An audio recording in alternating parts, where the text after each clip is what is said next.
मित्रों नमस्कार, मेरा नाम है राजेंद्र प्रताप सिंह और आप देख रहे हैं YouTube channel view point with Rajendra. अगर आप टीजीटी पीजीटी कला विषय से किसी भी राज्य की परीक्षा देने जा रहे हैं तो यह अंक आपके लिए बेहद महत्वपूर्ण है। मित्रों, प्रस्तुत है एनसीईआरटी की कक्षा 11 की पुस्तक भारतीय कला का परिचय। यह ऑडियो के रूप में प्रस्तुति है।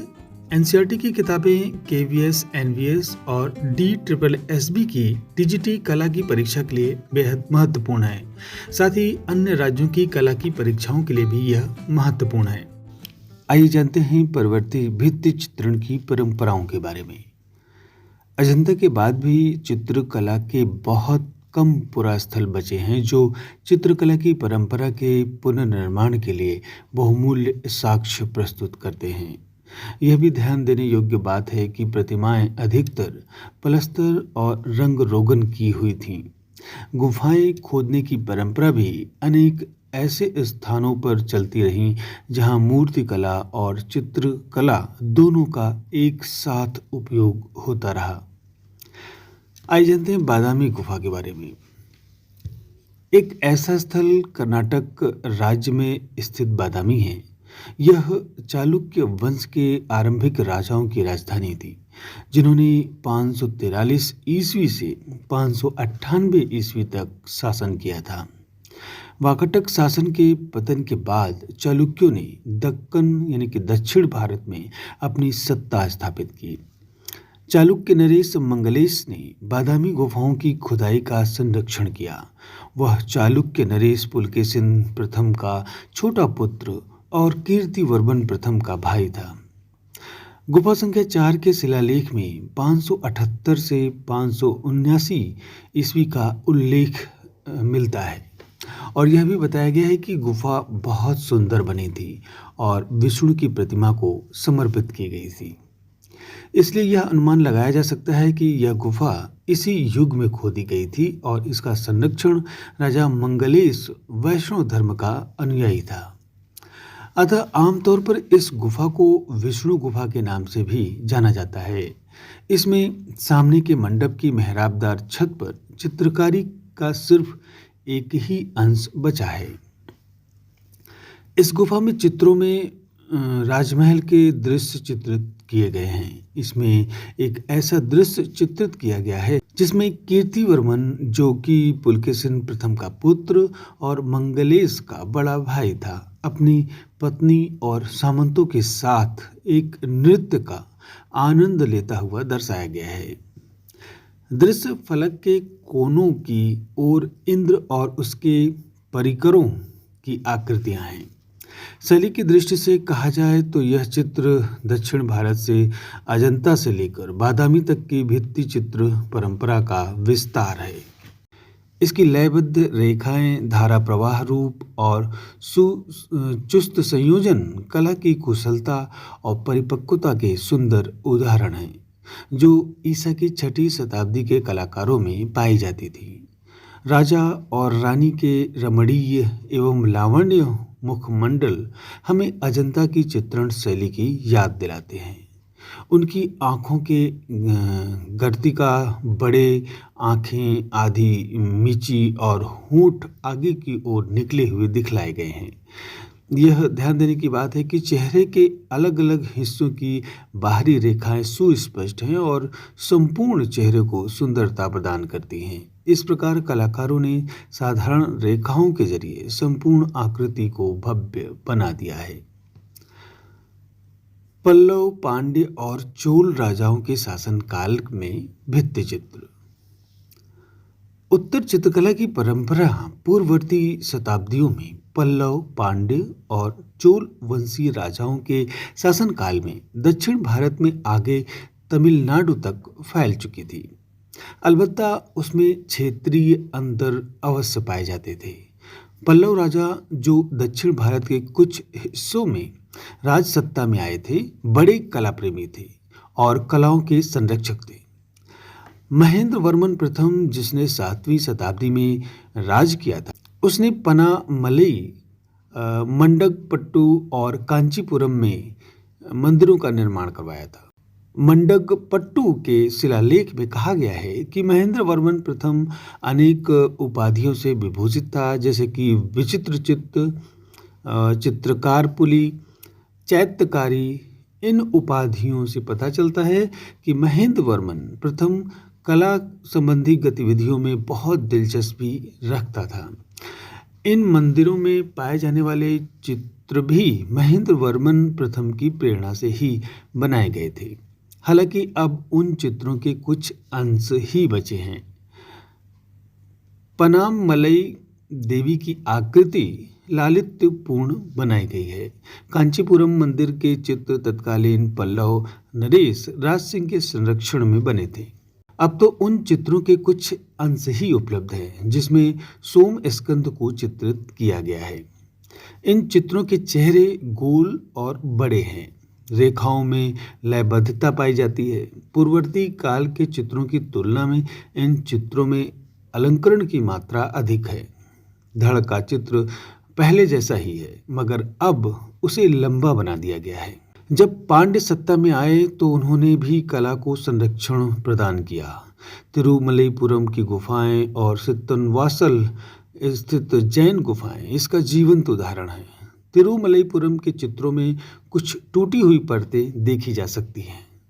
सित्तनवासल में चैत्य के बरामदे में भीतरी छत पर और ब्रैकेट पर चित्र दिखाई देते हैं। बरामदे के खंभों पर नाचती हुई स्वर्गीय परियों की आकृतियां देखी जा सकती हैं। इन आकृतियों की बाहरी रेखाएं दृष्टा के साथ खींची गई हैं और हल्की पृष्ठभूमि पर सिंदूरी लाल रंग से चित्रित की गई हैं। शरीर का रंग पीला है, अंगों में लचक दिखाई देती है।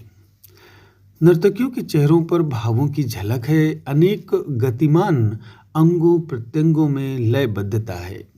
ये सभी विशेषताएं कलाकार की सृजनात्मक कल्पना शक्ति और कुशलता की द्योतक है। इन आकृतियों की आंखें बड़ी बड़ी और कहीं कहीं चेहरे से बाहर निकली हुई दिखाई देती हैं। आंखों की यह विशेषता दक्कन और दक्षिण भारत के परवर्ती काल के अनेक चित्रों में भी देखने को मिलती है। देवालय बनाने और उन्हें उत्कीर्ण आकृतियों द्वारा चित्रों से सजाने संवारने की परंपरा चोल नरेशों के शासनकाल में भी जारी रही, जिन्होंने 9वीं से 13वीं शताब्दी तक इस प्रदेश पर शासन किया था। लेकिन 11वीं शताब्दी में जब चोल राजा अपनी शक्ति के चरम शिखर पर पहुंचे तो चोल कला और स्थापत्य कला के सर्वोत्कृष्ट नमूने प्रकट होने लगे। तमिलनाडु में तंजावुर, गंगेकोंड चोलपुरम और दारासुरम के मंदिर क्रमशः राजराज चोल, उसके पुत्र राजेंद्र चोल और राजराज चोल द्वितीय के शासनकाल में बने। वैसे तो नर्तनमलई में चोल काल के चित्र देखने को मिलते हैं, पर सबसे अधिक महत्वपूर्ण चित्र बृहदेश्वर मंदिर तंजावुर में पाए जाते हैं। ये चित्र देवालय के संकीर्ण परिक्रमा पथ की दीवारों पर चित्रित किए गए हैं। इन्हें खोजने पर पाया गया कि वहां चित्रकारी की 2 परतें थीं। ऊपरी परत पर 16वीं शताब्दी में नायक शासकों के काल में चित्रित की गई थी। जब इन चित्रों की सतह को साफ किया गया तो चोलकालीन महान परंपरा के नमूने सामने आ गए। इन चित्रों में भगवान शिव के अनेक आख्यानों और रूपों, जैसे कैलाशवासी शिव, त्रिपुरांतक शिव, नटराज शिव को, और साथ ही संरक्षक राजराज चोल और परामर्शदाता कुरवर और नृत्यांगनाओं आदि के चित्रों को भी दर्शाया गया है। विजयनगर के भित्ति चित्र। बृहदेश्वर मंदिर के चित्रों में कलाकारों की शैलीगत परिपक्वता दिखाई पड़ती है, जिसका विकास कई वर्षों के अभ्यास के बाद हुआ था। इनमें लहरियादार सुंदर रेखाओं का प्रयोग, आकृतियों में हाव भाव और अंगों प्रत्यंगों की लचक देखते ही बनती है। उनमें एक ओर चोलकालीन कलाकारों की परिपक्वता एवं पूर्णता प्रदर्शित होती है, तो दूसरी ओर संक्रमण के दौर की शुरुआत होने का पता चलता है। 3री शताब्दी में चोल वंश के पतन के बाद विजयनगर के राजवंश ने अपना आधिपत्य जमा लिया और हम्पी से त्रिची तक के समस्त क्षेत्र को अपने नियंत्रण में ले लिया। और हम्पी को अपने राज्य की राजधानी बनाया। अनेक मंदिरों में उस काल के अनेक चित्र आज भी मौजूद हैं। त्रिची के पास में पाए गए चित्र जो 14वीं शताब्दी में बनाए गए थे, विजयनगर शैली के आरंभिक चरण के नमूने हैं। हम्पी में विरूपाक्ष मंदिर में मंडप की भीतरी छत पर अनेक चित्र बने हुए हैं जो उस वंश के इतिहास की घटनाओं और रामायण तथा महाभारत के प्रसंगों को दर्शाते हैं।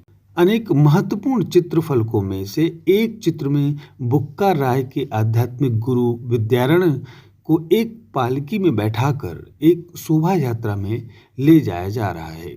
साथ ही विष्णु के अवतारों को भी चित्रित किया गया है। चित्रों में आकृतियों के पार्श्व चित्र और चेहरे दिखाए गए हैं।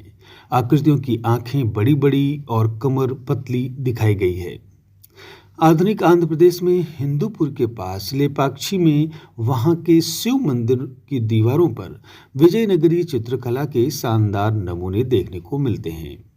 परंपरा का पालन करते हुए विजयनगर के चित्रकारों ने एक चित्रात्मक भाषा का विकास किया, जिसमें चेहरों को पार्श्व चित्र के रूप में और आकृतियों तथा वस्तुओं को 2 आयामों में दिखाया गया है। रेखाएं निश्चल लेकिन सरल दिखाई गई हैं और संयोजन सरल रेखी उपखंडों में प्रकट होता है। पूर्ववर्ती शताब्दियों की इन शैलीगत परिपाटियों को दक्षिण भारत में विभिन्न केंद्रों के कलाकारों के द्वारा अपना लिया गया था, जैसे कि नायक काल के चित्रों में देखने को मिलता है। 17वीं और 18वीं शताब्दी के नायक कालीन चित्र तिरुपराकुन्नरम और श्रीरंगम तिरुवर में देखे जा सकते हैं। तिरुपराकुन्नरम में 2 अलग अलग कालों यानी कि 14वीं शताब्दी और 17वीं शताब्दी के चित्र पाए जाते हैं। आरंभिक चित्रों में वर्धमान महावीर के जीवन के संदर्भ का चित्रण किया गया है।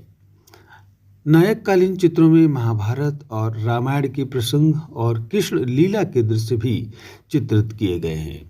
तिरुवरूर में एक चित्र फलक में मुचुकुंद की कथा चित्रित की गई है।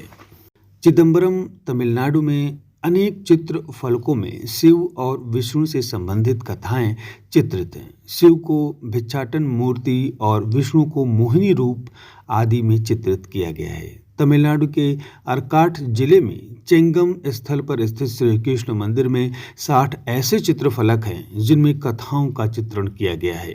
ये चित्र नायक चित्रकला के परवर्ती चरण के नमूने हैं। उपयुक्त उदाहरणों से ऐसा प्रतीत होता है कि नायक शैली के चित्र बहुत कुछ विजयनगर शैली के ही विस्तृत रूप हैं। अलबत्ता उनमें कुछ क्षेत्रीय परिवर्तन कर दिए गए हैं। आकृतियों के पार्श्व चित्र अधिकतर समतल पृष्ठभूमि पर दर्शाए गए हैं। यहाँ की पुरुष आकृतियों की कमर पतली दिखाई गई है, जबकि विजयनगर शैली में उनके पेट भारी या बाहर निकले हुए दिखाए गए हैं। कलाकारों ने पूर्ववर्ती शताब्दियों की तरह परंपराओं का पालन करते हुए चित्रों में गति भरने का प्रयत्न किया और चित्रों के अंतराल को भी गतिशील बनाने की कोशिश की है। तिरुवंजुली तमिलनाडु में नटराज का चित्र इस बात का अच्छा उदाहरण है। केरल के भित्ति चित्र। केरल के चित्रकारों ने 16वीं से 18वीं शताब्दी के दौरान स्वयं अपनी ही एक चित्रात्मक भाषा एवं तकनीक का विकास कर लिया था। अलबत्ता उन्होंने अपनी शैली में नायक और विजयनगर शैली के कुछ तत्वों को आवश्यक सोच समझकर अपना लिया था। इन कलाकारों ने केरल में अनुष्ठान इत्यादि के समय भूमि पर की जाने वाली चित्रकारी है जैसी समकालीन परंपराओं से प्रभावित होकर एक ऐसी भाषा विकसित कर ली जिसमें कंपनशील और चमकदार रंगों का प्रयोग होता था और मानव आकृतियों को त्रिआयामी रूप में प्रस्तुत किया जाता था। उनमें से अधिकांश चित्र पूजा गृह की दीवारों और मंदिरों के मेहराब दार दीवारों पर और कुछ राजमहलों के भीतर भी देखे जा सकते हैं। विषय की दृष्टि से भी केरल के चित्र शेष परंपराओं से अलग दिखाई देते हैं। इनमें चित्रित अधिकांश आख्यान हिंदुओं की धार्मिक कथाओं तथा पौराणिक प्रसंगों पर आधारित हैं जो उस समय केरल में लोकप्रिय थे।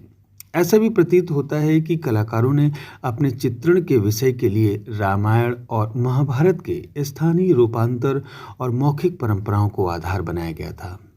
केरल के भित्ति चित्र 60 से भी अधिक स्थलों पर पाए गए हैं, जिनमें से ये 3 महल भी शामिल हैं, जैसे कोच्चि का डच महल, कायमकुलम का कृष्णापुरम महल और पद्मनाभपुरम महल, जिन महलों पर केरल के भित्ति चित्रण परंपरा की परिपक्व अवस्था दिखाई पड़ती है।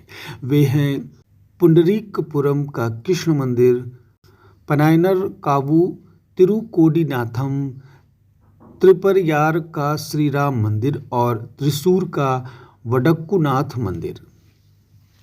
आज भी देश के विभिन्न भागों में ग्रामीण अंचलों के घरों और हवेलियों के बाहर की दीवारों पर भित्ति चित्र बने हुए देखे जा सकते हैं। इन्हें प्रायः विधि विधान अथवा त्योहारों पर महिलाओं के द्वारा बनाया जाता था। भित्ति चित्रों के कुछ परंपरागत उदाहरण राजस्थान और गुजरात के कुछ भागों में प्रचलित पिठौरों, उत्तर बिहार के मिथिला क्षेत्रों में मिथिला भित्ति चित्र, महाराष्ट्र में वर्ली तथा उड़ीसा या बंगाल, मध्य प्रदेश, छत्तीसगढ़ के किसी भी गांव में दीवारों की सजावट पर देखे जा सकते हैं। तो आज बस इतना ही। मिलते हैं अगले अंक में और हम लोग जानेंगे मंदिर स्थापत्य और मूर्तिकला के बारे में। तो वीडियो को पूरा देखने के लिए धन्यवाद।